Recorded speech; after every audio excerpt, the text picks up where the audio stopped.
இன்றே டவுன்லோட் செய்து உங்கள் ஃபேவரட் ஷோக்களை என்ஜாய் பண்ணுங்க. என்னண்ணே வீட்டுக்கு வெளியே நிக்கிறீங்க, என்ன விஷயம்? என் வீட்டுக்கு புதுசா ஒருத்தவங்க குடி வர போறாங்கம்மா. இன்னும் கொஞ்ச நேரத்துல வீட்டை பார்க்க வரேன்னாங்க. அவங்களுக்காக தான் வெயிட் பண்ணிட்டு இருக்கேன். அப்படியா? ஆமாமா. சரி நான் வரேனே. ஆமாமா.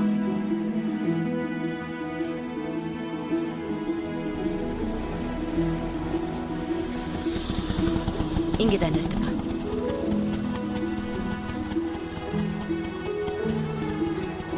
இந்தாங்க.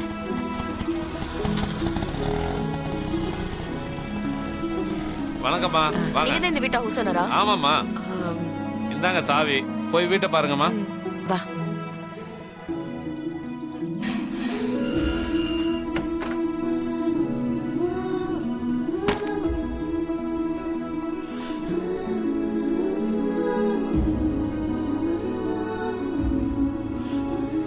என்னம்மா வீடு பிடிச்சிருக்கா? நல்லா இருக்கு. வீட்டுல தங்க போறது நீங்க 2 பேர் தானம்மா? ஆமா, நானும் என் மருமகளும் தான். ஓஹோ. என்னம்மா கையில 2 பை தான் வச்சிருக்கீங்க? மத்த சாமான்லாம் வரலையா? பின்னாடி வண்டியில வந்துட்டு இருக்கு. ஓ சரிம்மா, இதுதான் ரூம். அங்க உள்ள கிச்சன் இருக்கு, போய் பாருங்க. உள்ள போங்கம்மா.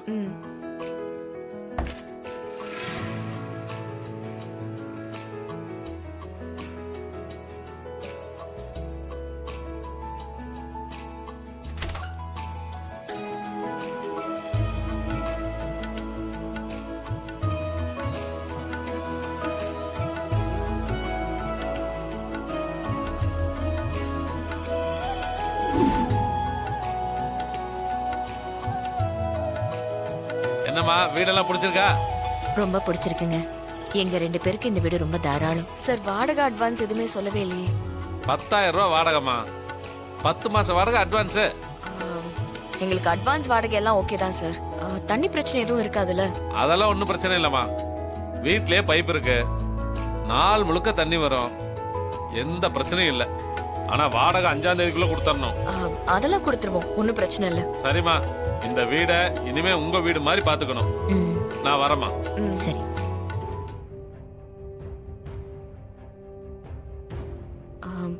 அத்தை, என்ன மைதிலி? இப்ப நம்ம இங்க குடி வர்றது தேவையா? நம்ம ஊர்லயே நம்ம நிம்மதியா இருந்தோம். இந்த ஊருக்கு வர வேண்டிய அவசியமே இல்லையே. நீங்க தான் விடாப்படியே இந்த ஊருக்கு கூட்டிட்டு வந்துட்டீங்க. இல்ல மைதிலி, அந்த ஊர்லயே இருந்தா எனக்கு தீபா ஞாபகமாவே இருக்கு. வாழ வேண்டிய வயசுல அநியாயமா போயிட்டாலேன்னு மனசு வலிச்சுக்கிட்டே இருக்கு. அவளுக்கு கிடைச்ச மாதிரி புருஷன் யாருக்குமே கிடைச்சிருக்க மாட்டாங்க. ஆனா அவளுக்கு தான் மாப்பிள்ளை கூட வாழ கொடுத்து வைக்கல. இதெல்லாம் நினைச்சு பார்த்தா ராத்திரியில தூக்கமே வர மாட்டேங்குது. அதான் அந்த ஊர்ல இருக்க வேண்டாமேன்னு முடிவெடுத்தேன். என்ன இருந்தாலும் இத்தனை காலம் இருந்த ஊரை விட்டுட்டு வர்றதுக்கு எனக்கு மனசு கேட்கலத்த.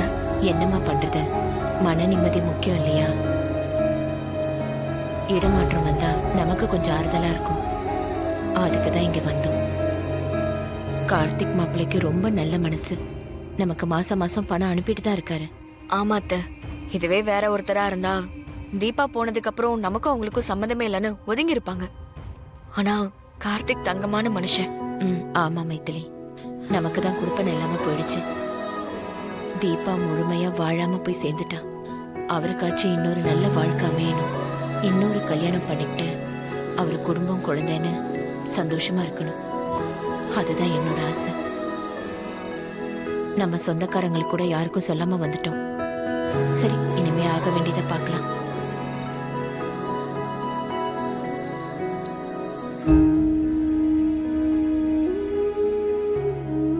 தீபா, நீ எப்பவுமே சந்தோஷமா வாழணும்னு நினைச்ச. ஆனா நீ இவ்வளவு சீக்கிரம் போயிட்டியே. மாப்பிள்ளை ரொம்ப தங்கமானவர். அவரோட சேர்ந்து வாழ்ற பாக்கியம் உனக்கு கிடைக்காமலே போயிடுச்சு. உன்னை இழந்துட்டு அவரும் கஷ்டப்பட்டுட்டு தான் இருப்பாரு. அவருக்கு ஒரு சந்தோஷமான வாழ்க்கை அமையணும். அவரோட நல்ல மனசுக்கு அதெல்லாம் அமையும் அத்த. யார் கண்டா இந்நேரம் அவருக்கு ஒரு புது வாழ்க்கை கூட அமைஞ்சிருக்கலாம். அப்படி அமைஞ்சிருந்தா ரொம்ப சந்தோஷமா இருக்கும். உன் வீட்டுக்காரன் வெளிநாட்டுல இருக்கான். சின்னவனும் ஹாஸ்டல்ல தங்கி படிக்கிறான். நம்ம 2 பேரும் மட்டும் தானே. இங்கே ஏதாவது ஒரு வேலையை பார்த்துக்கிட்டு நிம்மதியா இருக்கலாம். ம் சரிங்க அத்தை.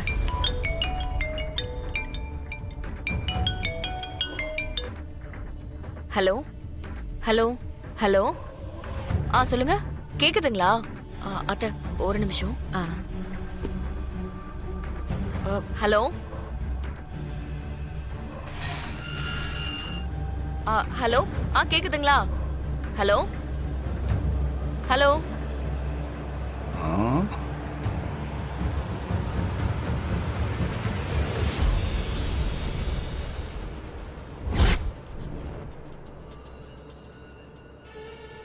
புதுசா இருக்கா?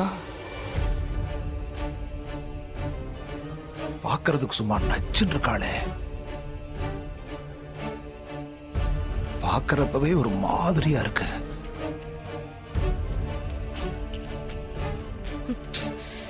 என்னது இது, சிக்னலே கிடைக்க மாட்டேங்குது.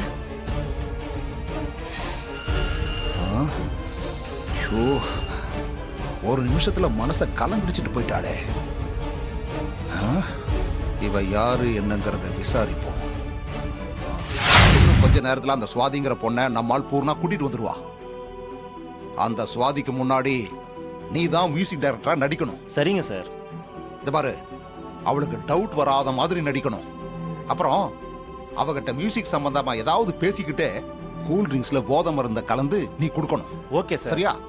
அவ போதையாகி மயக்கமானதும் நீ எனக்கு ஃபோன் பண்ணி சொல்லு. சரிங்க சார். நான் உடனே போலீஸுக்கு ஃபோன் பண்ணி இந்த லாட்ஜ்ல விபச்சாரம் நடக்குதுன்னு சொன்னா அவங்க உடனே இங்க ரெய்டுக்கு வருவாங்க. Okay sir. போதையில இருக்கிற சுவாதியை அரெஸ்ட் பண்ணி ஸ்டேஷனுக்கு கூட்டு போயிருவாங்க. அடேங்க அப்பா. அவ போதையாகி மயக்கமானதும் நீ எனக்கு ஃபோன் பண்ணி சொல்லு. சரிங்க சார். நான் உடனே போலீஸுக்கு ஃபோன் பண்ணி இந்த லாட்ஜ்ல விபச்சாரம் நடக்குதுன்னு சொன்னா அவங்க உடனே இங்க ரெய்டுக்கு வருவாங்க. Okay sir. போதையில இருக்கிற சுவாதியை அரெஸ்ட் பண்ணி ஸ்டேஷனுக்கு கூட்டு போயிருவாங்க. அடேங்க அப்பா. இந்த கேஸ்ல நான் மாட்டிக்கிட்டா என் ஃபேமிலி தான் சார் பாதிக்கும். என்னடா நீ இதுக்கு எதுக்குடா நீ பயப்படுற? இத பார் அண்ணா, நான் இதுக்கிட்ட இருக்கேன். நீ போலீஸ் ஸ்டேஷனுக்கு போற நிலைமை வந்தா கூட உள்ள நுழையறதுக்குள்ள நான் வெளியே கொண்டு வந்துருவேன்டா. இத பாரு, இந்த கேஸ்ல அந்த சுவாதி பொண்ணு மட்டும்தான் மாட்டுவா. இத பார், அதுக்கப்புறம் பத்திரிக்கை, டிவி, பேப்பர்ல எல்லாம் தொழிலதிபர் சாமுண்டீஸ்வரி மகள் கைதுன்னு பெருசா கொட்டை எழுத்துல பளிச்சுன்னு போடுவாங்கடா. அத பார்த்து அந்த குடும்பமே அவமானத்துல கூனி குறுகி நிக்கணும். என்ன பொம்பளை கேஸ்ல அவ ஆத்தா சாமுண்டீஸ்வரி தூக்கி உள்ள போட்டால, இன்னைக்கு அவ மகளை தூக்கி நான் உள்ள போறேன்டா விபச்சார கேஸ்ல. அந்த சாமுண்டீஸ்வரி இத பார்த்து ரத்த கண்ணீர் வடிக்கணும்.